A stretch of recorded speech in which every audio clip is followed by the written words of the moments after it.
Alhamdulillahirrahmanirrahim. Assalamualaikum warahmatullahi wabarakatuh. Ala sayyidina wa maulana Muhammadin wa ala alihi washabihi ajma'in. Rabbi shrah li sadri wa yassir li amri wa hlul 'uqdatam min lisani yafqahu qawli. Amma ba'du. Yang kami hormati Ibu Kepala Sekolah SD Negeri Berbah 2, yang kami hormati Bapak Ibu Guru SD Negeri Berbah 2 dan Bapak Ibu PPL di SD Negeri Berbah 2. Pertama-tama mari kita panjatkan puji syukur atas limpahan nikmat dari Allah SWT yang paling utama berupa nikmat sehat, nikmat umur dan kesempatan pada siang hari ini kembali kita bisa melaksanakan komunitas belajar SD Negeri Berbah 2, insya Allah tanpa ada halangan suatu apapun. Tak lupa salawat serta salam senantiasa tercurah kepada Nabi Agung Muhammad SAW yang kita nantikan syafaatnya di yaumil qiyamah nanti.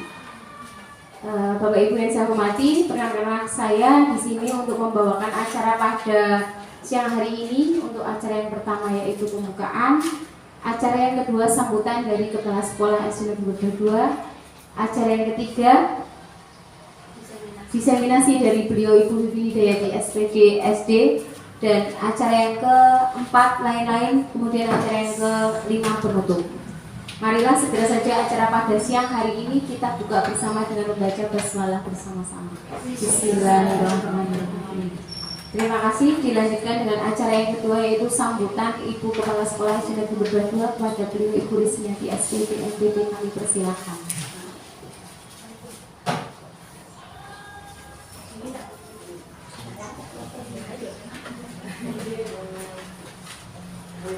Bismillahirrahmanirrahim. Semuanya assalamualaikum warahmatullahi wabarakatuh. Bapak Ibu Guru SD Negeri Berbah 2 yang saya hormati, Bapak Ibu yang sedang melaksanakan PPL Prajab dari UNJ di SD Negeri Berbah 2 yang saya hormati pula. Pertama-tama marilah kita panjatkan puji syukur kehadirat Tuhan Yang Maha Esa yang telah melimpahkan rahmat dan karunia-Nya sehingga pada siang hari ini kita dapat bertemu di ruang kelas 4 SD Negeri Berbah 2 ini dalam keadaan sehat walafiat. Selawat dan salam semoga selalu tercurah pada junjungan besar Nabi Agung Nabi Muhammad Sallallahu Alaihi Wasallam serta keluarga dan pengikutnya yang selalu kita nantikan syafaatnya di yaumul qiyamah. Yang selanjutnya, yang pertama saya mengucapkan terima kasih kepada Bapak Ibu sekalian yang telah bersedia meluangkan waktu untuk hadir dalam acara diseminasi dari Ibu Vivin pada kesempatan pagi hari ini. Yang selanjutnya, saya di sini mau sedikit menyampaikan untuk informasi kita Bapak Ibu Guru untuk kegiatan KKG minggu depan kelas 1 sampai dengan kelas 3 itu rencana akan dilaksanakan jam 11, tempatnya di SD kita. Kelas 1 sampai dengan kelas 5, tempatnya di SD kita. Nah, untuk itu nanti monggo gimana kita rembuk bersama. Mungkin ini hanya untuk untuk gambaran dulu. Besok pagi kita musyawarahkan mau seperti apa kondisikan anak-anak kita. Kemudian untuk bahan pemikiran kita sebagai gambaran kita untuk agenda kita menghadirkan komite kelas 1 sampai dengan kelas 3. Nanti monggo difikirkan bareng-bareng hasilnya seperti apa. Besok kita musyawarahkan biar kita ambil programnya, monggo nanti kita pikirkan bersama, dan besok pagi setelah anak-anak jalan-jalan kita musyawarahkan sebentar dan mudah-mudahan hasilnya bisa mengerucut apa program kita selanjutnya yang akan kita agendakan, terutama untuk memfasilitasi anak-anak kita kegiatan ekstra yang akan kita laksanakan untuk semester ini, dan mudah-mudahan untuk semester berikutnya bisa berjalan dengan baik. Atau Ibu nanti mohon apa ya kira-kira apa apike nanti kita pikirkan bersama. Usul bisa diusulkan besok pagi. Nah, untuk selanjutnya monggo waktu saya kembalikan kepada Bu Pipin untuk menyampaikan barangkali diseminasi dari kegiatan di Bu Pipin ya. Monggo. Waktu selanjutnya saya berikan kepada Bu Pipin. Terima kasih. Assalamualaikum warahmatullahi wabarakatuh. Waalaikumsalam. Terima kasih. Dilanjutkan dengan acara yang ketiga, yaitu diseminasi budaya positif dan penerapannya di sekolah yang akan disampaikan oleh beliau Ibu Vivi Hidayati SPD SD CGB Angkatan 7 Kabupaten Sleman. Kepada beliau kami persilahkan. Ini sudah stasiun. Ini tak boleh ada berapa.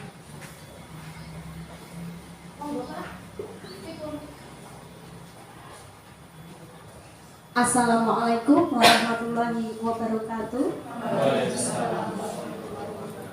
Yang saya hormati Ibu Rismiati SPD FED selaku Kepala Sekolah SD Negeri Merga 2. Yang saya hormati Bapak Ibu guru serta karyawan SD Negeri Merga 2 serta Bapak Ibu mahasiswa PPG Kajabatan dari Universitas Negeri Yogyakarta. Sebelumnya saya mengucapkan terima kasih atas waktu dari Bapak Ibu sekalian untuk hadir di ruangan ini. Pada kesempatan siang ini saya akan memaparkan sedikit ilmu yang sudah saya pelajari dari pendidikan guru penggerak yang saya dapatkan mulai bulan November kemarin. Jadi selama November-Desember ini dari pendidikan guru penggerak ini sudah menyelesaikan satu modul, dan setiap modul itu ada 4, dan ini adalah modul yang keempat, modul 1 yang keempat, 1.4. Baik Bapak Ibu, mengingat waktu yang sudah semakin siang, maka kita mulai saja nih, apa itu budaya positif dan juga penerapannya yang ada di sekolah.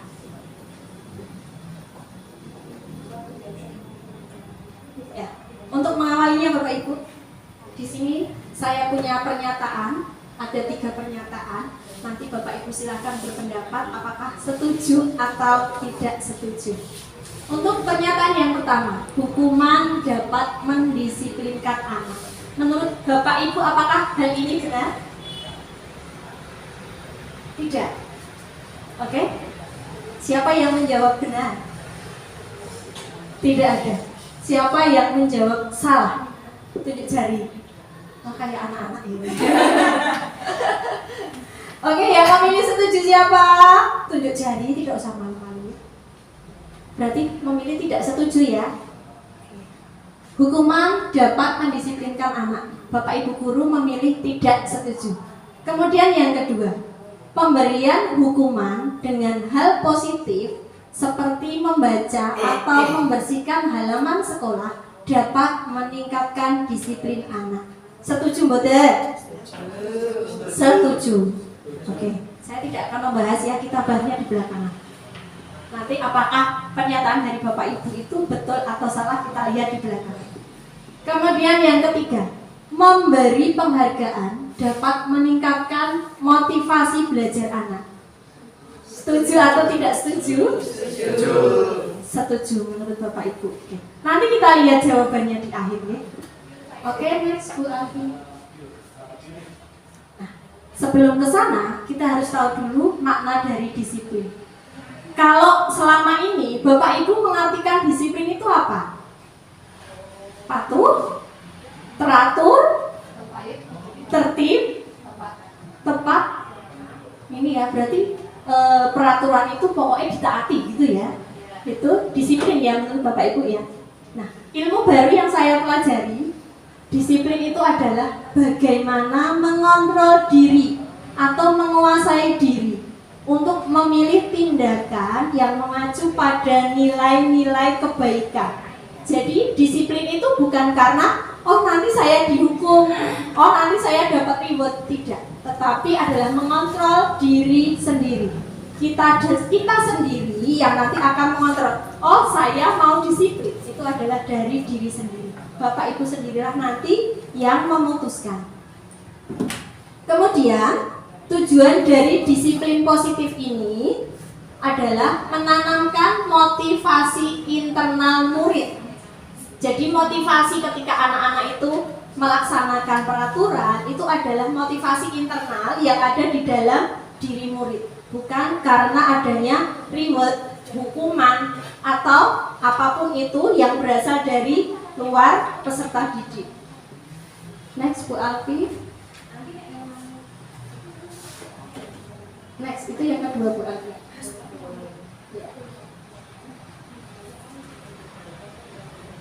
Oke, sekarang ya Bapak Ibu ya, ada yang membawa pulpen? Yang membawa pulpen boleh disiapkan. Oke. Sekarang Bapak Ibu, tuliskan sesuatu di tangan Bapak Ibu yang sekiranya itu sangat penting sekali dalam hidup Bapak Ibu. Kalau nggak bawa pulpen boleh di ini aja, dikira-kira. Tangan saya ini tak tulis gitu ya.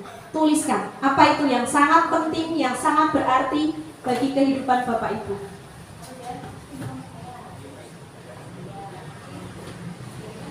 Sampel ditulis? Sudah ditulis ya. Kalau sudah, silahkan digenggam erat. Digenggam erat tangannya. Kemudian teman sebelahnya, jadi gantian. Teman sebelahnya, cobalah merayu, membujuk, memarahi, mengancam supaya teman itu tadi membuka genggaman. Ayo dicoba. Ayo dicoba. Gak punya teman. Budanya sama Budani, ayo gabung. Punya teman. Berhasil nggak? Tidak berhasil ya. Oke, sekarang dibalik. Yang tadi merayu, sekarang dibalik, dia yang menggenggam, kemudian temannya yang merayu kembali. Yuk, dirayu, kebalikannya. Ayo dicoba dirayu. Dirayu, ayo, adakah yang berhasil? Ya. Berhasil tidak? Tidak berhasil. Yang bagian barat? Tidak berhasil juga. Mengapa tidak berhasil? Privasi, oke, ya.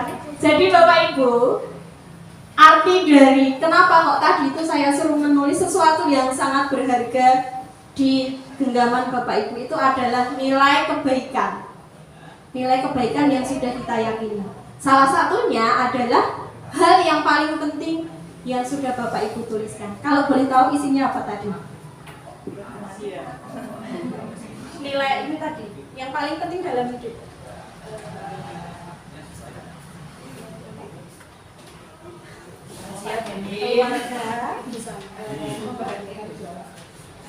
Membahagiakan kedua orang tua. Ya. Tadi Bu siapa namanya? Bu Nafi itu kan punya nilai membahagiakan kedua orang tuanya. Digenggam terus, dirayu sama sampingnya, orang dijoloki. Terus diancam, bisa buka orang. Ternyata tetap nggak dibuka, gitu kan? Ini artinya apa? Bahwa nilai-nilai kebajikan itu kalau sudah kita yakini mau ada ancaman apapun itu tidak akan diberikan. Sama halnya dengan disiplin positif. Kalau anak-anak itu sudah meyakininya, oh saya itu ya disiplin ya karena saya memang maunya disiplin, bukan karena disuruh orang lain, bukan karena diancam, bukan karena diberi reward. Nah, itu adalah makna dari disiplin positif. Kemudian kalau misal ada Bapak Ibu yang membuka, kenapa dibuka? Pasti juga ada alasannya. Mungkin ini rayuannya besar, tak kasih uang 1 miliar. Misalnya seperti itu. Tentunya Bapak Ibu, kalau memang uang 1 miliar itu benar-benar kebutuhan dari Bapak Ibu, maka kita bisa membukanya. Artinya Bapak Ibu bahwa yang bisa mengontrol diri sendiri. Apapun keputusan yang dilakukan Bapak Ibu itu ada di dalam diri sendiri. Orang lain tidak bisa. Kalaupun tadi bisa membuka, berarti Bapak Ibu sudah mengizinkan hatinya untuk terbuka. Next, Bu Alfi.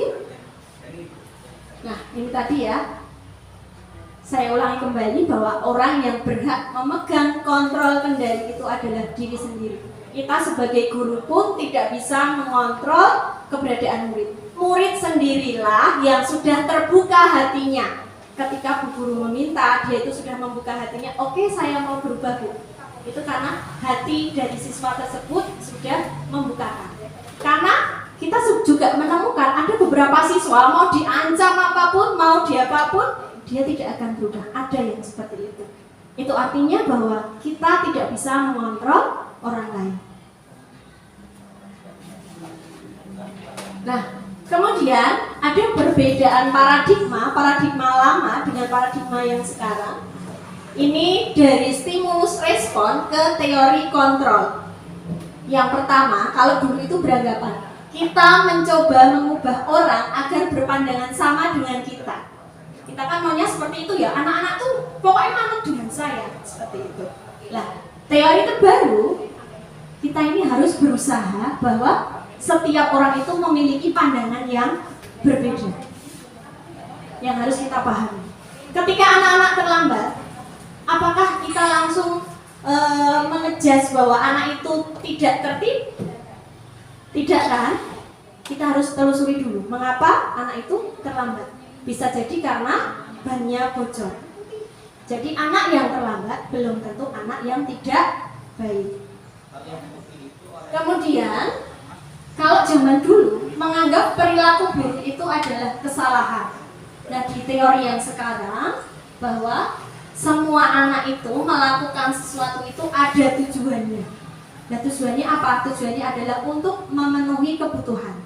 Ada 5 dasar kebutuhan yang itu jika tidak dipenuhi, anak-anak akan melanggar peraturan. Kemudian, anggapan yang lama bahwa orang lain bisa mengontrol saya itu salah. Ya. Bahwa orang dipaksa apapun seperti ibu tadi menggenggam tangannya erat karena dia sudah percaya dengan nilai-nilai yang sudah dipegang, mau dibujuk, dirayu, diancam, tidak akan melepaskan nilai itu. Jadi yang bisa mengontrol adalah diri sendiri. Kemudian pemaksaan ada pada saat bujukan gagal. Karena kita kadang sering memaksa ke murid ya, tanpa tahu alasannya. Itu kita ubah paradigmanya menjadi kolaborasi dan konsensus. Konsensus itu kesepakatan. Makanya sekarang di kelas-kelas itu tidak ada yang namanya peraturan, tapi adanya adalah kesepakatan atau keyakinan kelas. Kemudian kalau dulu itu menang sama kalah. Nah, sekarang diusahakan semuanya menang karena kolaborasi. Lanjut Bu Afi. Oke, ini adalah beberapa miskonsepsi yang kita lakukan ya kadang ya, bahwa ilusi guru bisa mengontrol murid. Seperti tadi di depan bahwa saya sudah menjelaskan yang bisa mengontrol itu adalah diri anak sendiri. Tujuan kita, rayuan kita itu hanya bersifat sementara. Kemudian ilusi bahwa semua penguatan positif efektif dan bermanfaat. Nah, penguatan positif ini adalah reward. Tadi ada yang mengatakan kalau siswa diberi reward itu motivasinya meningkat. Benar, tetapi dalam jangka pendek. Untuk jangka panjangnya tidak akan efektif. Kemudian yang nomor 3, ilusi bahwa kritik dan membuat orang merasa bersalah dapat menguatkan karakter. Nah, sekarang ini kita ke murid itu jangan sampai menekan karakter anak ya. Karena kalau kita marahin itu anak itu biasanya jadi bleret. Terus dia jadi pesimis. Nah, itu jangan kita tekan ya. Tetapi kita ubah dengan nanti di belakang ada namanya yang berbeda. Yang keempat, bahwa orang dewasa memiliki hak untuk memaksa. Ini juga teori yang salah, bahwa nanti kalau orang dewasa itu memaksa, akibatnya akan terjadi permusuhan. Biasanya kakak dengan adik, kalau dipaksa dengan kakak terus, akhirnya si adik ini nggak akan suka dan terjadi permusuhan. Next, Bu Alfi. Oke, tadi yang digenggam Bapak Ibu itu tadi adalah nilai-nilai kebajikan atau nilai-nilai positif. Nilai positif itu apa? Nilai positif ini adalah nilai-nilai yang disepakati bersama, bahkan universal sak dunia, yang mendasari tingkah laku seseorang sehingga tujuan mulia itu bisa tercapai. Nah, tidak ada di dunia manapun atau di negara manapun yang mengatakan nilai positif ini jelek, tidak ada. Pasti semua orang mengatakan bahwa nilai positif ini baik. Oke, makanya dikatakan nilai positif. Kemudian untuk di jenjang sekolah, itu nilai kebajikan yang akan diterapkan di anak-anak itu ada 6 ya, yaitu kita kenal dengan profil pelajar Pancasila. Beriman, bertakwa, berakhlak mulia, ada mandiri, ada bernalar kritis, berkebinekaan global, bergotong royong, dan kreatif. Nah, dari profil pelajar Pancasila ini kita sisipkan ke pembelajaran sehari-hari dan juga di P5. Nah, ini adalah contoh nilai kebajikan. Kalau tadi kan khusus untuk anak sekolah, nah ini adalah nilai kebajikan yang berlaku universal. Kejujuran. Adakah Bapak Ibu yang tidak setuju kalau kejujuran itu baik? Setuju ya? Kedamaian, empati, menghargai, percaya diri. Ini semua adalah nilai kebaikan yang tidak ada seorang pun yang menolaknya. Semuanya menganggap itu adalah baik. Lanjut. Nah, sekarang kita kembali ke sini ya. Kita lanjutkan tadi bahwa nilai-nilai yang kita sepakati tadi itu kita bentuk menjadi keyakinan kelas. Mengapa kok tidak peraturan saja? Mengapa harus keyakinan kelas? Ini kembali ke motivasi tadi Bapak Ibu. Kalau tadi keyakinan kelas ini didasari pada motivasi internal, motivasi yang ada pada diri murid-murid. Sedangkan kalau peraturan ini kesannya adalah memaksa, yang membuat adalah gurunya, anak disuruh patuh. Sedangkan kalau keyakinan kelas atau kesepakatan kelas ini dibuatnya bersama. Anak-anak mengusulkan, Bu, saya tuh pengennya seperti ini loh Bu. Nah, semua anak itu memberikan pendapatnya, lalu nanti kita tempel di papan tulis, lalu kita kelompokkan satu persatu, lalu kita akan menjadi nilai-nilai kelas yang akan disepakati. Next, Bu Alfi. Sudah ya? Masih jalan ya? Nanti saya cut nggak apa-apa. Oke, sekarang kembali ke keyakinan ya. Mengapa sih kok kita itu kalau di jalan menggunakan helm? Kenapa? Kenapa Bu kalau pakai helm? Kalau di jalan? Safety. Betul, untuk keamanan. Tetapi untuk anak usia SD atau SMP menjawabnya pasti akan berbeda. Apa menjawabnya? Betul, dicekal Pak Polisi. Nah, ada perbedaannya ya. Ketika menjawab dicekal Pak Polisi, berarti anak tersebut menghindari hukuman atau menghindari ketidaknyamanan. Berbeda dengan Bu ini tadi yang menjawab keamanan. Ya.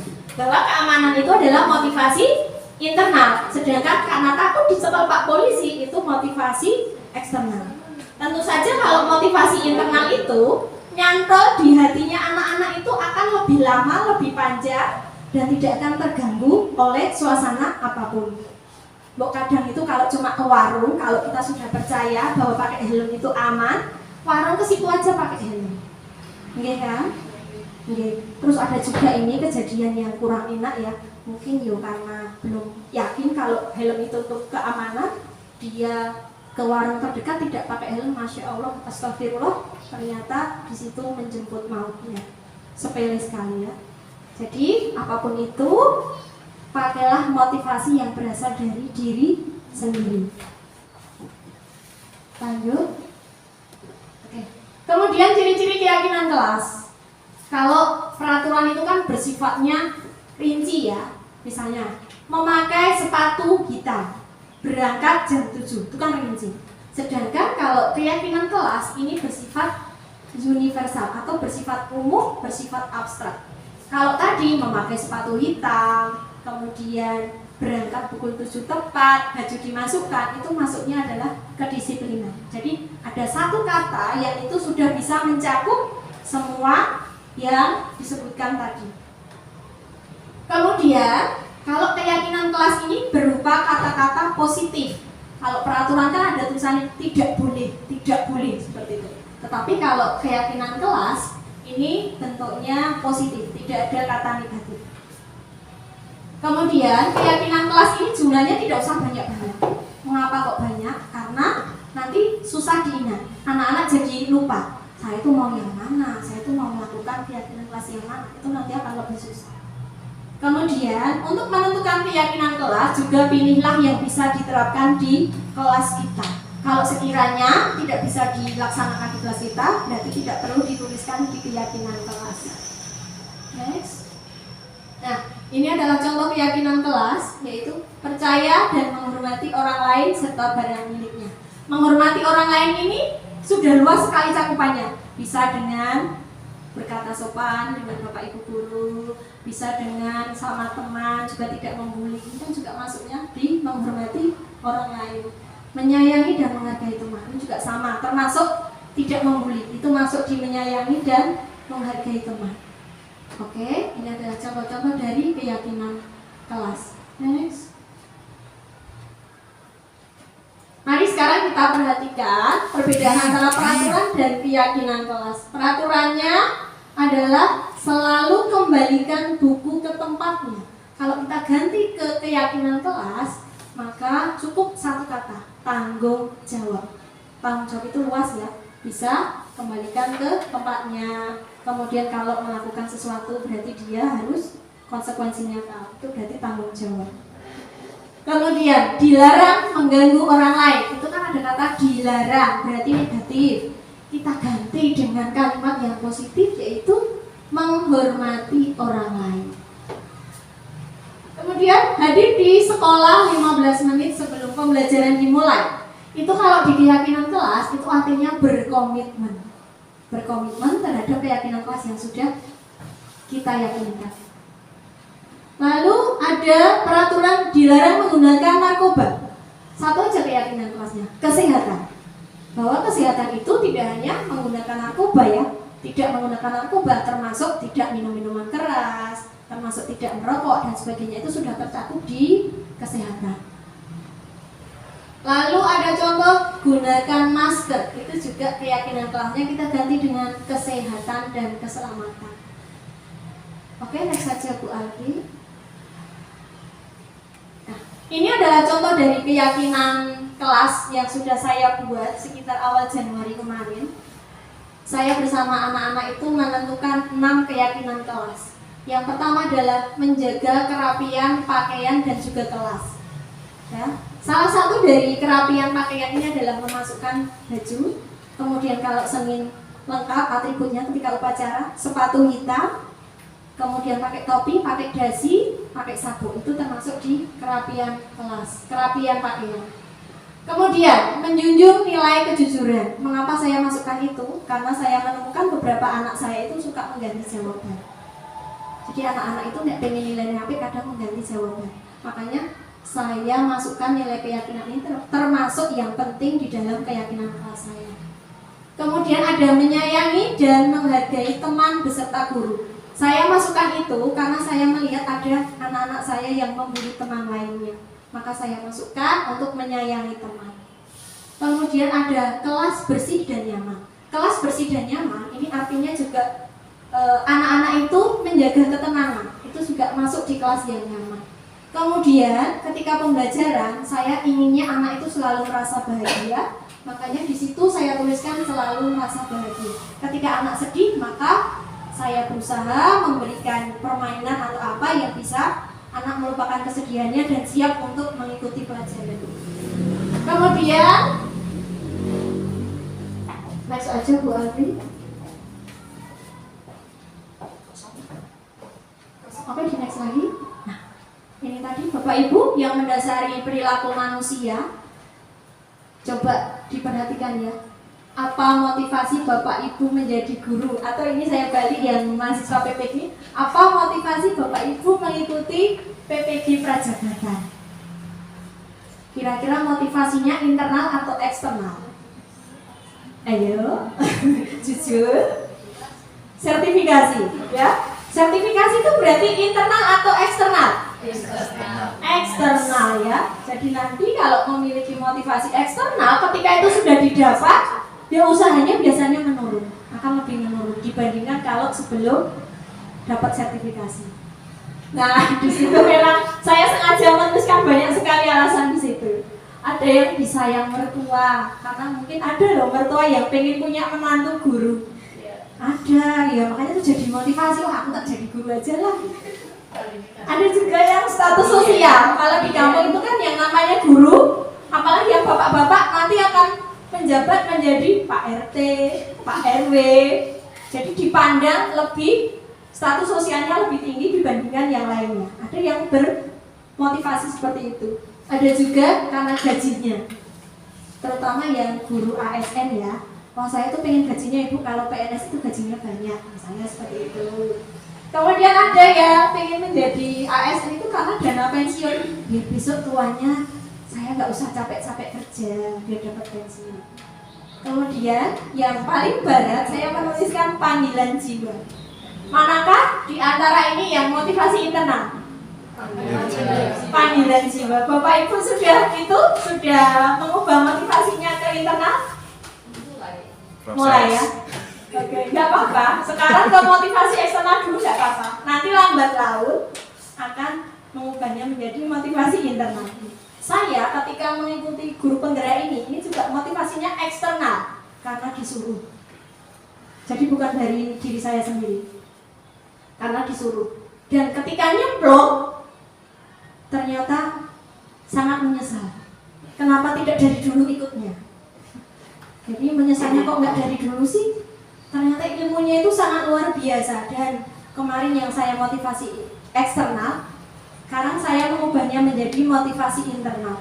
Oh ya Allah, ternyata ilmu sekarang, paradigma pendidikan, perubahannya itu sudah bertolak belakang dengan yang kita terima waktu kita kecil dulu. Ada perbedaan yang sangat mencolok antara pendidikan yang kita alami ketika kita masih usia sekolah dengan yang sekarang. Jadi saya merasa ini ya, tidak kecewa ikut dari CGP ini. Yuk lanjut. Nah, ini adalah seorang ahli bernama Dian Gosen. Dia ini membuat motivasi ini ada 3. Yang pertama adalah motivasinya itu menghindari ketidaknyamanan atau hukuman. Seperti tadi, pakai helm karena apa? Biar tidak ditilang, berarti kan menghindari hukuman. Kemudian yang kedua, motivasi yang kedua yaitu untuk mendapatkan imbalan atau penghargaan dari orang lain. Misalnya nih, saya ini jadi murid yang rajin biar bu guru suka sama saya. Nah itu juga motivasinya masih eksternal. Nah yang diharapkan dari disiplin positif tadi kan menanamkan nilai motivasi yang ketiga. Menanamkan motivasi yang ketiga berupa menjadi orang yang mereka inginkan dan menghargai diri sendiri dengan nilai yang sudah dipercaya. Kalau kita itu sudah percaya, mendidik itu panggilan jiwa. Mbok dikon, mbok ora dikon, mbok ana pengawas, mbok ora ana pengawas, ada ibu KS ataupun nggak ada ibu KS, yuk kita ngajarin tenanan. Okay? Mau diawasi siapapun itu kita ngajarin tenanan. Makanya tadi tujuan dari positif adalah menanamkan motivasi yang ketiga, menghargai diri sendiri atas nilai-nilai yang sudah diyakini.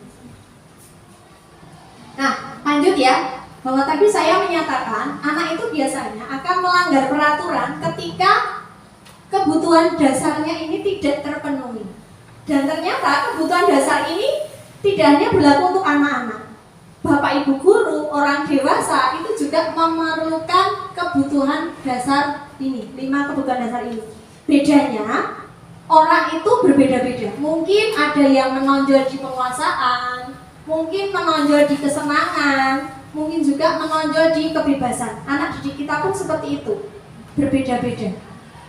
Ada anak yang sukanya itu lah kesana kesini, kesana kesini. Itu karena apa? Karena dia bosan, dia memerlukan kebutuhan kebebasan. Contoh kasus, ini contoh kasusnya tak ambilkan di kelas 2A, tapi bukan Bu A siapa? Bu Eni atau Bu Rini? Bu Eni ya, tapi ini bukan Bu Eni, Bu Ambar. Bu Ambar ini adalah guru wali kelas 2A yang sedang bingung menghadapi ulah Doni yang seringkali meminta makan siang teman-temannya dengan paksa. Ini kan melanggar nilai keyakinan ya tadi ya, karena dia meminta bekal makan siangnya.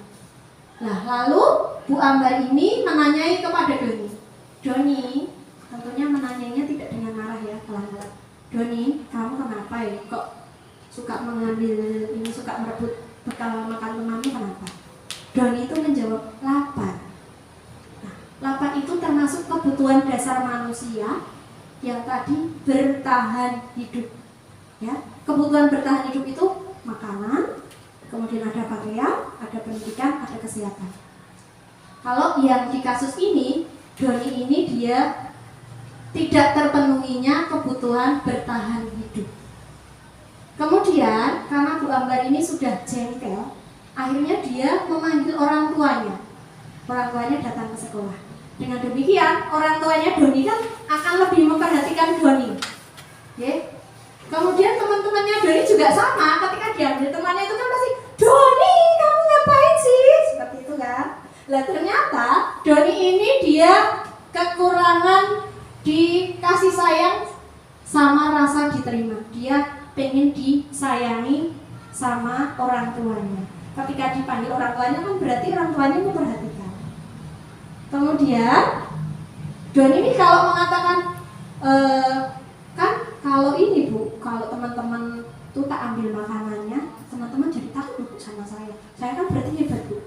Berarti kebutuhan Doni yang belum terpenuhi adalah penguasaan. Lalu jika alasan Doni iseng, oh saya tuh cuma iseng-iseng aja Bu, saya tuh senang kalau isengin temen. Berarti Doni ini ada kebutuhan yang belum terpenuhi, yaitu kesenangan. Nah, tugas kita Bapak Ibu bahwa kita harus memenuhi kebutuhan anak mana yang belum terpenuhi, tetapi dengan cara-cara yang positif. Lalu Bu Afi. Nah, ini ada contoh lainnya. Ibu guru tidak menyapaku hari ini, padahal aku pakai jepit rambut baru. Ini biasanya di anak kecil ya. Nah, anak kecil itu suka kalau diperhatikan. Nah, ini berarti anak tersebut membutuhkan kasih sayang dan rasa diterima oleh gurunya. Kemudian, kalau siswa itu mengatakan, aku bosen nih, masuk belajarnya gitu-gitu terus, saya itu capek Bu. Berarti anak itu membutuhkan kebebasan. Lalu ketika ada anak itu bilang, Mas saya merasa bangga Bu dan keren Bu, saya bangga ini. Berarti anak tersebut memerlukan kebutuhan penguasaan. Dan satu lagi, aku tuh sebel gambarku tuh nggak rapi sama Bu Guru, kok malah ditunjuk-tunjuk ini ke teman-temannya. Aku kan jadi malu. Nah ini juga penguasaan atau rasa ingin ditonjolkan di depan teman-temannya. Lanjut. Nah Bapak Ibu, ketika anak tersebut tadi tidak terpenuhi 5 kebutuhan dasar tadi, yang mana Bu Ardi? Ya. Oke. Berarti ini ke penghargaan ya. Tadi ada kata reward, okay? Reward itu atau penghargaan. Ternyata penghargaan itu termasuk juga hukuman. Mengapa kalau penghargaan itu dikatakan hukuman? Karena tujuan dari reward itu kan membujuk. Anak itu tak bujuk, tak kasih ini. Ayo kamu tertib ya, tak kasih ini. Kamu tertib ya, tak kasih ini. Nah, ternyata penghargaan itu salah satu dari hukuman. Dan penghargaan itu tidak akan efektif di jangka panjang, bahkan menimbulkan ketergantungan dari anak. Anak nanti kalau tidak diberi reward sama Bu Guru sudah nggak mau lagi melakukan hal yang baik. Di situ ada 8 bahwa penghargaan itu mempunyai pengaruh jangka panjang dan jangka pendek. Jangka pendeknya bagus, benar bagus, tapi jangka panjangnya dia tidak bagus. Kemudian penghargaan ini menghukum. Menghukum siapa? Menghukum yang tidak dapat reward. Dia merasa kecil hati. Aku mah nggak pernah dikasih reward sama Bu Guru. Itu ternyata perasaannya jadi terhukum. Kemudian penghargaan ini bisa mengurangi ketepatan. Hasil dari penelitian itu, anak yang diberi reward dengan anak yang tidak diberi reward, hasil ulangannya itu lebih jelek yang diberi reward. Kemudian juga tidak efektif dalam jangka panjang. Kemudian penghargaan juga merusak hubungan. Hubungannya siapa? Hubungan yang dapat reward dan yang tidak mendapat reward. Karena mereka akan iri lalu menjauhi murid yang mendapatkan reward. Biasanya nanti terjadi gap ya, terjadi gap antara yang mendapat reward dengan yang tidak. Lalu penghargaan juga bisa menurunkan kualitas. Lama-lama kualitas dari anak itu bisa menurun. Lalu lanjut saja ya nomor 7 sama 8. Lalu ketika anak-anak itu melakukan kebaikan, kalau kita tidak beri reward dengan apa? cara diberikan apresiasi. Nah, yang diapresiasi apa? Yang diapresiasi adalah tindakannya. Misalnya, saya menghargai kepedulianmu pada saat kamu membantu teman-teman belajar kelompok. Contoh lainnya, terima kasih untuk rasa tanggung jawabmu pada saat kamu memungut sampah-sampah yang berserakan. Jadi difokuskan pada tindakan anak ini. Nah, sekarang nih kita mau mengidentifikasi apakah ini termasuk hukuman atau konsekuensi. Mencatat 100 kali di dalam buku, saya tidak akan terlambat lagi. Hukuman atau konsekuensi? Hukuman. Yang kedua, lari mengelilingi lapangan basket 2 kali karena terlambat hadir. Hukuman, betul. Yang ketiga, murid diminta push up karena tidak memakai masker. Hukuman, betul. Selanjutnya, membersihkan coretan yang dibuatnya di meja tulis. Konsekuensi, betul sekali. Konsekuensi ya, karena ada coretan yang sudah dia lakukan, maka dia bertanggung jawab terhadap apa yang sudah dilaksanakannya. Menggantikan kertas tugas teman yang telah dicoret-coret. Konsekuensi, oke. Kehilangan 10 menit jam istirahat untuk mengerjakan tugas karena terlambat datang dan tertinggal pelajaran selama 10 menit. Konsekuensi, betul ya, karena ini hukuman. Lari mengelilingi lapangan basket 2 kali karena terlambat mengikuti pelajaran PJOK. Hukuman atau konsekuensi, Pak Iwan yang berolahraga? Hukuman. Ini adalah konsekuensi. Mengapa konsekuensi? Karena ini adalah pelajaran PJOK. Bahwa lari ini kan bagian dari pelajaran PJOK. Jadi ini bukan hukuman. Kalau ada hubungannya berarti masuknya konsekuensi. Tulisannya agak kecil ya. Perbedaan hukuman dan konsekuensi. Kecil sekali tulisannya. Bahwa hukuman itu sesuatu yang dibesarin aja Bu Abi, nggak kelihatan.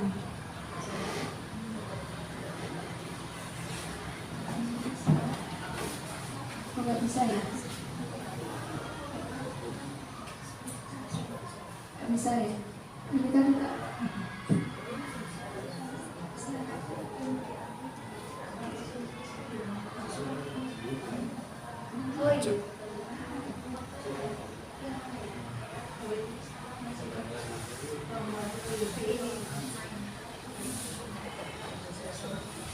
Oh, nggak bisa besok. Oke, nggak apa-apa lah.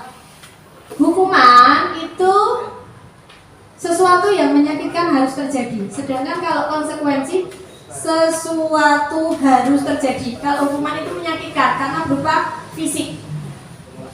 Sedangkan kalau konsekuensi itu membuat tidak nyaman tapi hanya dalam waktu singkat. Kalau hukuman ini berupa paksaan, maka kalau konsekuensi ini berupa stimulus tanggapan. Kemudian kalau dengan hukuman, anak itu akan membenci disiplin. Tetapi dengan konsekuensi, anak mulai sadar bahwa anak akan menghargai kedisiplinan.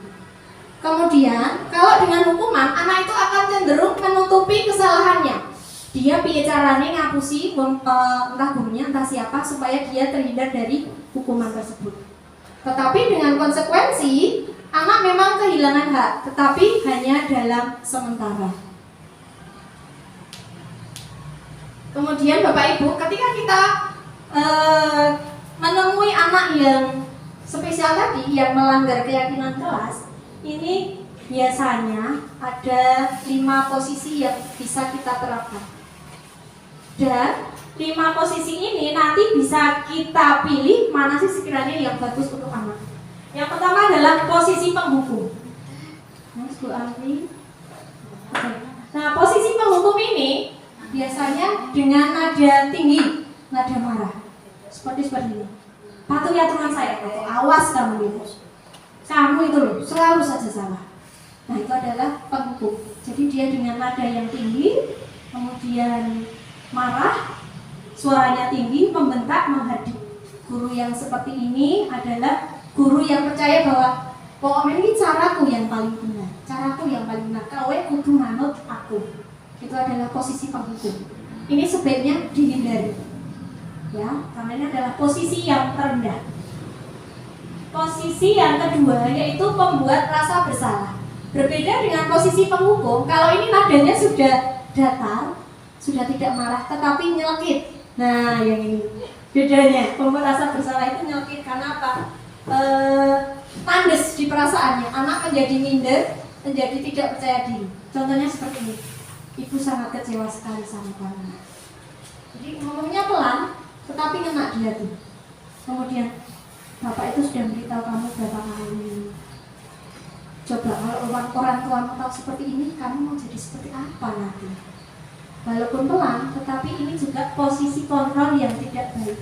Karena apa? Murid itu jadi menilai dirinya sendiri itu buruk, merasa tidak berharga, dan sudah mengecewakan orang yang menyayanginya. Akibatnya apa? Kalau dengan posisi pembuat rasa bersalah ini, anak bukannya memperbaiki diri, tetapi malah nyelot minder. Lalu yang ketiga adalah posisi teman. Kalau posisi teman ini kita mengibaratkan peserta didik itu konconya diri. Ayo bantu toh demi bapak iki lho, bapak iki wis susah. Ayo toh mbok manut. Ini kayak teman. Ayo, ya kan wis tak ewangi toh. Seperti itu. Bisa juga dengan ya sudah, kali ini enggak apa-apa. Ibu akan bantu kamu gitu. Itu adalah posisi sebagai teman. Nah, kalau posisi sebagai teman, anak ini jadi tidak mandiri karena dia merasa, "Alah Pak Guru CS kok karo aku." Seperti itu. Nah, posisi sebagai teman ini juga tidak baik. Karena apa? Karena anak tersebut melakukan nilai-nilai kebaikan itu karena bapak gurunya itu. Ketika yang masuk adalah bapak guru yang lain atau ibu guru yang lain, dia tidak akan melakukan kebaikan karena dia hanya manut dengan bapak itu tadi yang berposisi sebagai teman. Lanjut. Oke. Posisi yang keempat adalah pemantau. Nah, kalau pemantau ini bapak ibu gurunya adalah membawa peraturan sekolah. Biasanya ada ya dulu ya, peraturan akademik gitu ya. Itu terus dilihat peraturannya apa. Langsung ke anaknya, peraturannya apa? Ayo, kamu tahu nggak peraturannya apa? Konsekuensinya apa? Tahu nggak? Jadi yang bapak ibu guru yang sebagai pemantau ini dia selalu berdasarkan pada peraturan-peraturan. Kamu tahu, kamu sudah melanggar ini loh. Kamu tuh sudah melanggar ini. Terus kudu piye? Seperti itu ya posisi yang keempat.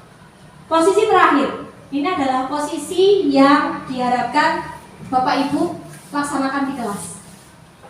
Posisi sebagai manajer. Kalau posisi sebagai manajer itu kita tidak menyalahkan anak, tetapi dandani anak. Dandani anak supaya dia memperbaiki kesalahannya, kemudian di kemudian hari anak itu menjadi lebih baik. Biasanya kata-kata yang diucapkan oleh bapak guru itu adalah apa yang kita yakini, nak. Seperti tadi ada anak yang misalnya menyuntik. Kita mengatakan, ingat nggak? Kita punya keyakinan kelas apa? Kejujuran, gitu. Jadi nanti anak akan paham. Oh iya, saya itu udah ini meyakini nilai kejujuran. Jadi dia akan tahu nilai mana yang sudah dia ambil. Nah, kembali dulu Bu, belum selesai tadi. Oke. Lalu kata yang lainnya, kamu bersedia nggak memperbaikinya? Bu guru tidak mencari siapa yang benar, siapa yang salah. Tetapi ayo kita fokus pada solusinya. Apa yang bisa kamu perbuat. Jadi guru tidak memberitahu kamu harus seperti ini, itu tidak. Tetapi anak sendiri yang mencari solusi untuk memperbaiki kesalahannya. Lanjut, Bu Andi. Nah, posisi kelima tadi, manajer, ini ada hubungannya dengan restitusi. Ya, kalau tadi 1, 2, 3, 4 itu kalau bisa kita hindari, kita ganti dengan yang namanya posisi kelima dan restitusi. Restitusi ini adalah proses menciptakan kondisi bagi murid yang bertujuan untuk memperbaiki kesalahan mereka. Jadi adalah tujuannya itu bukan menebus kesalahan, tapi memperbaiki kesalahan sehingga anak tersebut kembali ke kelompoknya itu dengan karakter yang lebih kuat. Kalau hanya sekedar menebus kesalahan misalnya ya, itu nanti anak itu udah aku santai, aku kemarin bisa tak ijoli, bisa tak bayar, bisa rampung. itu karakternya belum kuat. Tetapi dengan restitusi, nanti karakter anak akan menjadi lebih kuat. Nah, restitusi ini juga kolaborasi antara guru sama murid yang mengajarkan murid itu mencari solusi masalah mereka. Jadi bukan guru yang menentukan kamu harus seperti ini, itu tidak, tetapi anak sendiri yang kita pancing, kira-kira kalau seperti ini kamu maunya seperti apa, memperbaiki sikapmu seperti apa, itu anak sendiri yang mengungkapkan.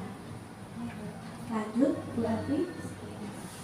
Oke, jadi dari restitusi tadi ingat ya bahwa restitusi itu tidak untuk menebus kesalahan, tapi belajar dari kesalahan. Kalau menebus kesalahan diganti sudah selesai. Tetapi kalau belajar dari kesalahan, kedepannya diharapkan tidak akan mengulangi kembali. Ciri yang kedua, ini adalah memperbaiki hubungan. Seringkali kita kalau punya murid yang melakukan kesalahan itu terus kita cem, gitu, kita cem. Anak tersebut, aku sudah tidak hilang respect ya sama anak itu, seperti itu. Jadi merusak hubungan. Sedangkan kalau restitusi ini adalah memperbaiki hubungan. Sebaik mungkin kita melakukan restitusi supaya tidak ada pembedaan kepada anak didik kita. Kemudian yang namanya restitusi ini bukan paksaan tapi tawaran. Anak-anak lah yang menawar sendiri. Bu, saya maunya seperti ini aja lah Bu. Oke, kalau itu memang sudah tepat, Bu Guru mengiyakan. Kemudian restitusi menuntut untuk melihat ke dalam diri sendiri. Kalau restitusi itu melihat kesalahan dirinya sendiri, bukan melihat ke kesalahan orang lain. Oh ya sudahlah kalau restitusi. Oh iya Bu, saya tadi salah ya Bu. Saya tadi salah. Tidak perlu melihat orang lain, tetapi melihat ke diri sendiri. Kemudian restitusi ini tujuannya adalah memenuhi kebutuhan dasar yang tidak terpenuhi. Memenuhi kebutuhan dasar yang tidak terpenuhi dengan cara nilai-nilai yang baik. Kemudian restitusi ini tujuannya adalah pembentukan karakter ya, bukan tindakannya, tapi karakternya yang diperbaiki. Lalu restitusi ini fokusnya pada solusi permasalahannya. Kemudian yang terakhir, ciri dari restitusi adalah murid yang tadi awalnya berbuat salah, dia bisa kembali ke kelompoknya, diterima oleh kelompoknya. Lanjut Bu Alfi. Oke, untuk melakukan restitusi ini ada 3 tahapan. Yang pertama adalah menstabilkan identitas. Nah, di dalam menstabilkan identitas ini, Bapak Ibu bisa mengatakan seperti ini. Kalau ada anak yang melakukan kesalahan, Bapak Ibu bisa mengatakan berbuat salah itu tidak apa-apa. Pertamanya seperti itu, tidak apa-apa, berbuat salah itu tidak apa-apa. Tapi kan yang penting ke depannya. Bisa juga mengatakan nggak ada manusia yang sempurna. Setiap orang pasti pernah bersalah. Lalu contoh lainnya adalah kita bisa kok menyelesaikan masalah ini. Atau lainnya, saya tidak mencari kesalahan, tetapi bagaimana kita fokus mencari solusi dari masalah ini. Ini adalah tahapan menstabilkan identitas. Jadi anak itu tidak langsung berat. Ya. Kemudian tahapan kedua adalah validasi tindakan yang salah. Memang benar anak itu melakukan kesalahan, tetapi yang kedua kita validasi dulu. Apa sih alasannya? Alasan anak tersebut melakukan itu apa? Kita beritahu dulu. Seperti pertanyaannya seperti ini kemudian. Kamu pasti punya alasan kan? Mengapa melakukan seperti itu? Kemudian, oke, kamu bisa melakukan perbuatan itu, tetapi harus kamu tambah dengan nilai-nilai yang baru, sikap-sikap yang baru. Kemudian tahapan yang ketiga adalah menanyakan keyakinan. Menanyakan keyakinan ini tadi kembali ke nilai-nilai yang sudah disepakati di kelas. Kita itu pengen kelasnya seperti apa? Misalnya kejujuran. Nah, anak makanya kita kirim. Dan untuk menjadi jujur itu caranya seperti apa? Kita pancing seperti itu sampai anak mengungkapkan solusi dari dia sendiri. Lanjut Bu Alfi. Nah, tadi ya setelah tahu alasannya, kemudian menanyakan keyakinan, kita pancing-pancing. Anak tadi kita pancing-pancing, kamu pengennya seperti apa tuh? Misalnya aku pengen jadi anak yang sukses Bu. Oke, kalau pengen jadi anak yang sukses, apa yang bisa kamu lakukan? Belajar Bu. Ya sudah, kalau itu besok kamu mulai belajarnya dengan tertib. Nanti anak akan mengatakan besok saya nggak akan terlambat lagi Bu. Nah, jadi anaklah yang memberikan solusi, bukan kita. Sudah habis? Oke, ini sudah habis ya. Alhamdulillah sudah pukul 2. Gimana Mas rekodnya? Aman? Oke. Bapak Ibu, sebenarnya saya mau menyampaikan ke pembentukan kelas saya, pembentukan keyakinan kelas kemarin ada di video sekitar 6 menit, namun karena waktu yang semakin siang, ini saya skip ya. Kemudian ada juga contoh bagaimana ketika saya menangani siswa yang bermasalah dengan menggunakan segitiga restitusi. Anak saya di kelas saya memang ada beberapa yang bermasalah. Lalu cara restitusinya saya panggil, saya ajak di sini, anaknya di sini, terus saya tanyakan pelan-pelan sesuai dengan 3 tahap restitusi tadi. Bapak Ibu, apakah ada pertanyaan? Sampul? Pas ya? Alhamdulillah kalau pas ya Bapak Ibu ya. Pas jam 2. Pas ngantuk dan pas jam 2. Baik Bapak Ibu, terima kasih untuk atensinya. Semoga ilmu dari saya yang secuil ini bisa bermanfaat, bisa diterapkan di kelas Bapak Ibu semua, dan Bapak Ibu bisa menjadi guru idola dari anak-anak kita. Oke? Dari saya cukup saya akhiri. Wassalamualaikum warahmatullahi wabarakatuh. Waktu saya kembalikan ke Ibu Rina.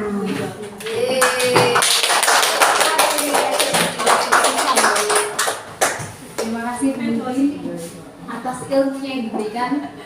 Semoga menjadi amal ibadah dan bisa diterapkan oleh teman-teman menjadi tambahan ilmu yang bermanfaat. Alhamdulillah sampai pada acara yang terakhir, yaitu penutup. Marilah acara pada Kompel pada siang hari ini kita tutup dengan baca tahmid bersama-sama. Alhamdulillah. Terima kasih dari saya. Apabila dalam membawakan acara pada siang hari ini banyak khilaf, mohon maaf. Assalamualaikum warahmatullahi wabarakatuh.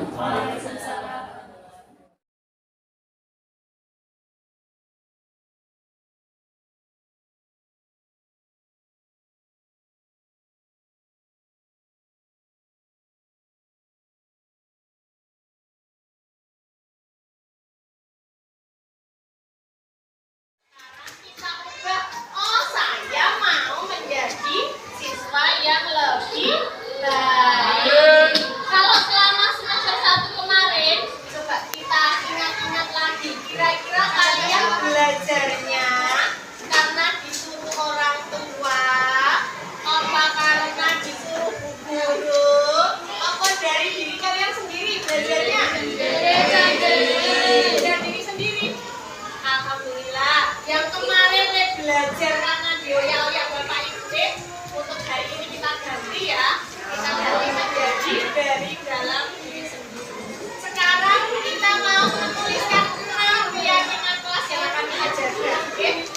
Yang pertama, kalian pengen kelas kita seperti apa?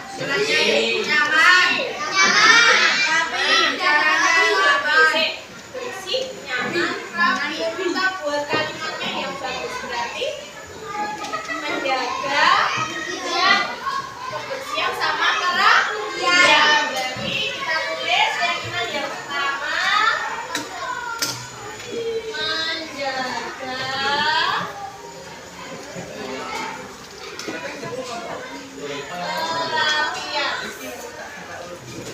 Sebentar, aku mau tanya, kalau rapi itu bersih atau tidak? Kalau benda itu tersusun rapi biasanya bersih. Tapi kalau bersih itu rapi tidak? Belum tentu ya. Bersih belum tentu rapi. Tapi kalau rapi ya sudah pasti bersih. Yang rapi apanya? Bajunya. Sepatunya tertib. Menjaga kerapian. Pakaian. Sama apa? Sama kalau kita coba dilihat kursinya, mejanya rapi belum? Rambut nggak boleh panjang. Kalian pengen lihat meja kursinya terlihat berantakan, satu ke sana, satu ke sini, atau terlihat rapi? Rapi ya, berarti pakaian dan juga kelas.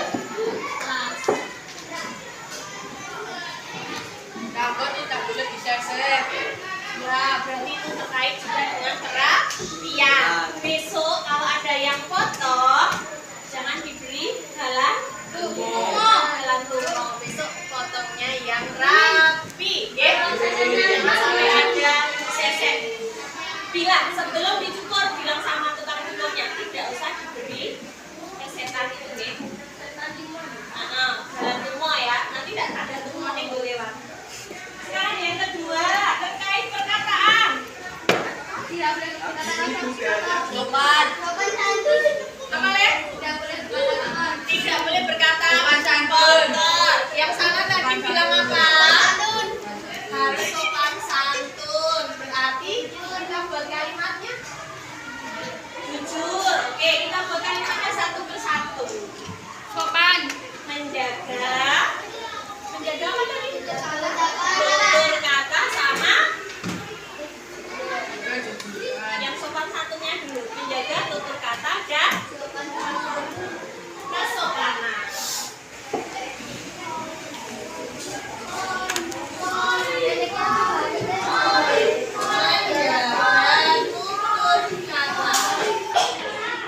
Tadi Mbak Genis mengatakan apa Mbak Genis?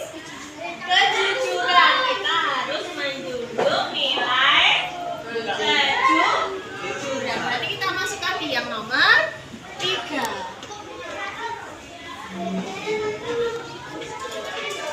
Sekarang di semester kemarin Bu Vivi sudah masih menemukan kalian mengejek temannya dengan sebutan ayamnya, masih mengejek temannya dengan sebutan pacarnya.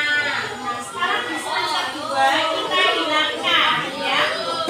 Nah siap menghilangkan Uli? Siap. Iya, berarti keyakinan yang mau kita jaga apa? Hah? Mengapa? Dengan teman kalau tidak ngejek namanya apa? Menghargai sama yang menghargai. 1, 2, 3, 4. Ada lagi usulan dari kalian? Kita harus apa? Kelas kita mau seperti apa? Api. Renovasi. Nyaman. Renovasi. Bu, ini loh Bu. Cacatnya. Berarti kelasnya menjadi apa? Bagus. Apa ya kalimatnya yang tepat? Apa ya? Oh, bikin terhibur. Berarti kelas yang menyenangkan. Kalian mau seperti itu ya?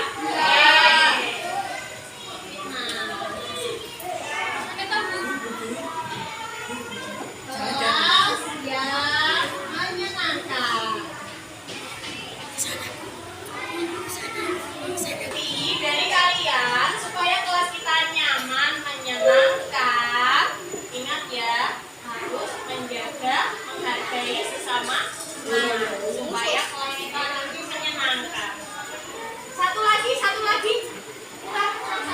Kelas nyaman, nyaman, nggak boleh kelas. Nggak boleh. Suasana kelas.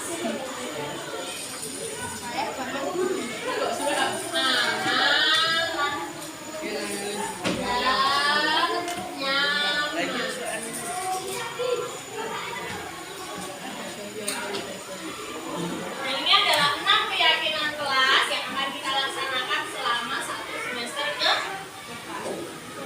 Kira-kira ini sudah cukup atau mau ditambah lagi? Sudah cukup. Ini akan Bu Guru tempelkan, akan Bu Guru buat poster lalu akan Bu Guru tempelkan di kelas kita supaya kalian selalu ingat ya bahwa keyakinan kelas itu harus dilaksanakan dari mana? Dari hati, dari diri sendiri, bukan karena takut atau disuruh. Ada yang mau bertanya tentang keyakinan kelas kita? Jalan-jalan Bu. Jadi sudah masuk di sana mas nanti suasana kelas Sudah cukup? Oh, apa? Tempelnya. Bu Guru sudah membuatkan banner. Nanti Bu Guru akan membuat banner, akan Bu Guru tempel di sekeliling kelas kita. Nah, kayak ini nanti kita ganti ya. Ini kita ganti dengan yang baru. Bagaimana? Nah, ini Bu Guru punya trik baru yang namanya restitusi. Jadi,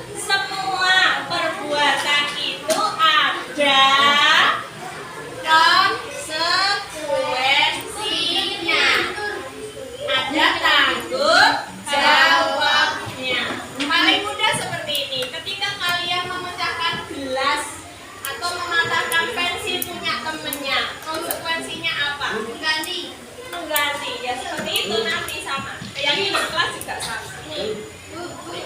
Boleh memegang kemaluan. Itu berarti masuk jadi suasana kelas aman dan nyaman, menghargai dan menyayangi. Itu termasuk melanggar, ya. Tidak menyayangi itu berarti.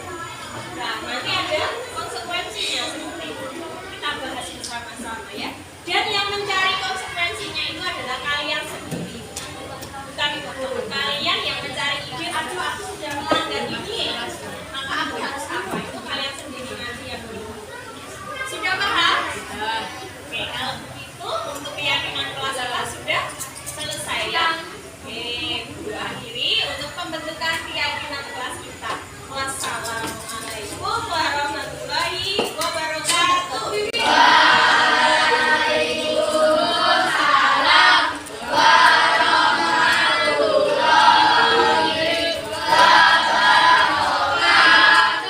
Assalamualaikum warahmatullahi wabarakatuh. Waalaikumsalam warahmatullahi wabarakatuh. Anak-anak, mari kita sudah menyusun keyakinan kelas. Yang pertama apa kalau sudah kita lihat itu? Menjaga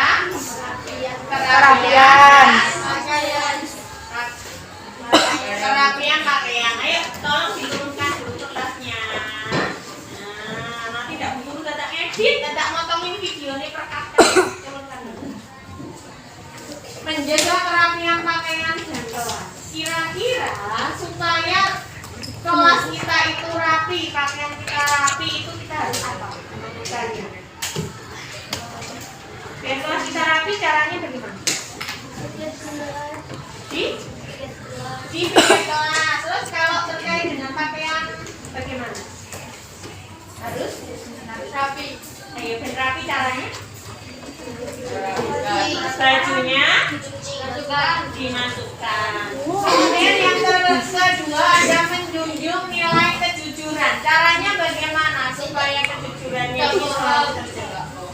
Tidak berbohong. Terus apa lagi? Berkata jujur.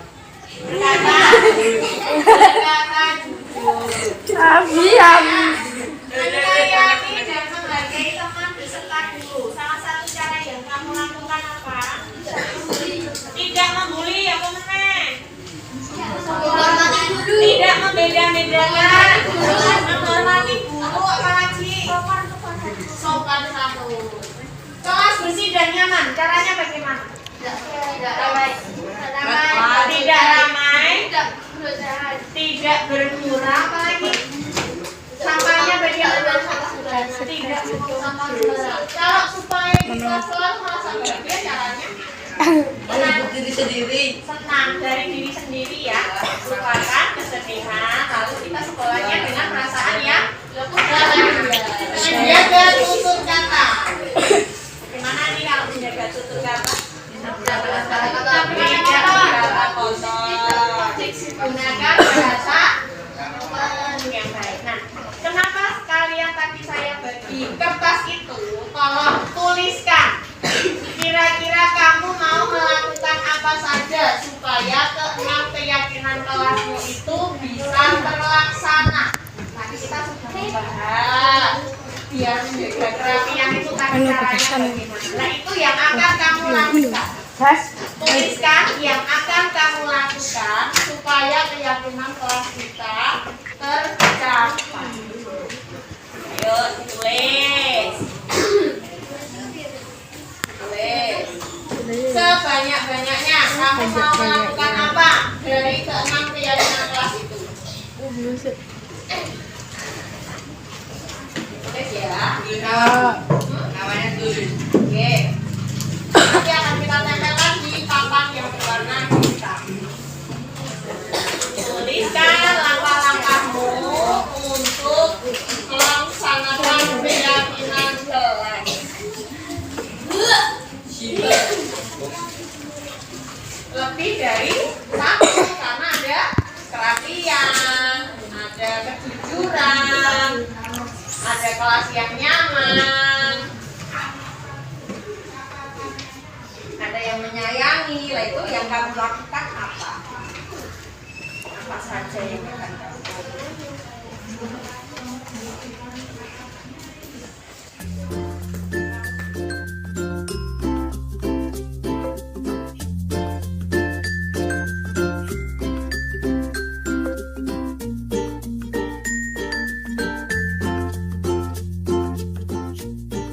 Anak-anak yang sudah selesai menuliskan aksi nyatanya, sekarang tempelkan di papan yang berwarna hitam. Silakan bergantian dengan tertib.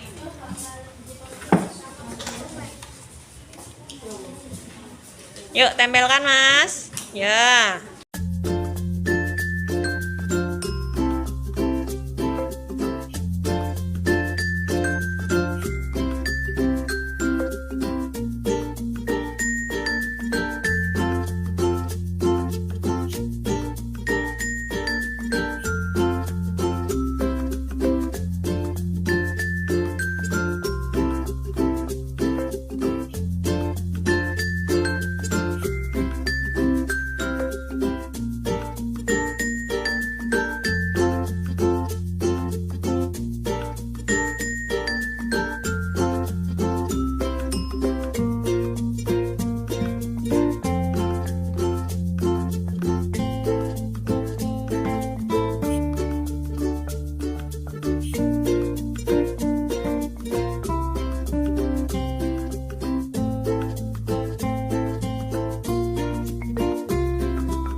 Sekarang guru mau membacakan aksi nyata yang sudah kalian tuliskan di sini ya.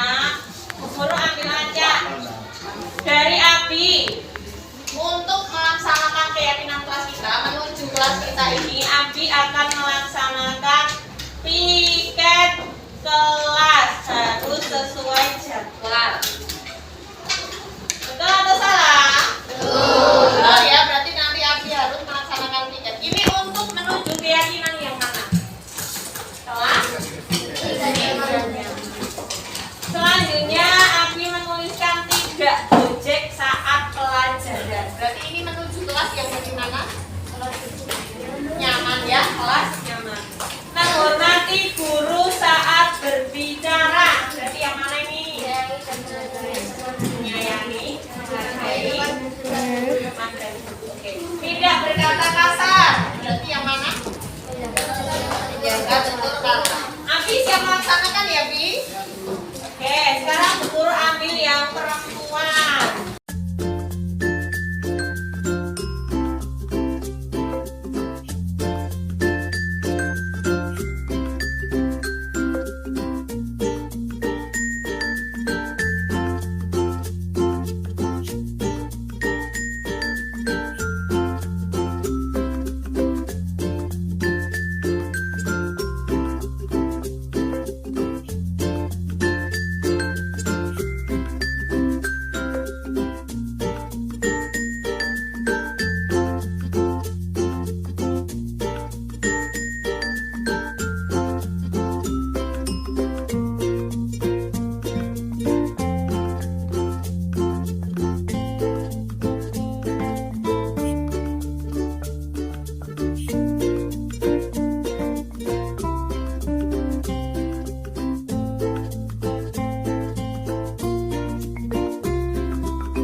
Sai Nando, kenapa Nando cerita?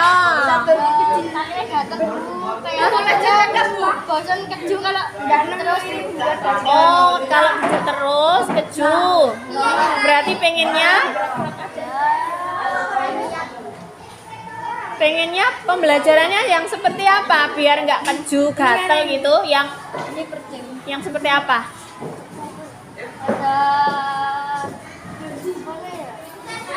ada hiburannya gitu loh Bu. Ada hiburannya. Seperti apa hiburannya? Kali apa ya? Apa? Main bola gitu Bu, bisa. Main bola kan kalau istirahat, kalau pelajaran nggak bisa.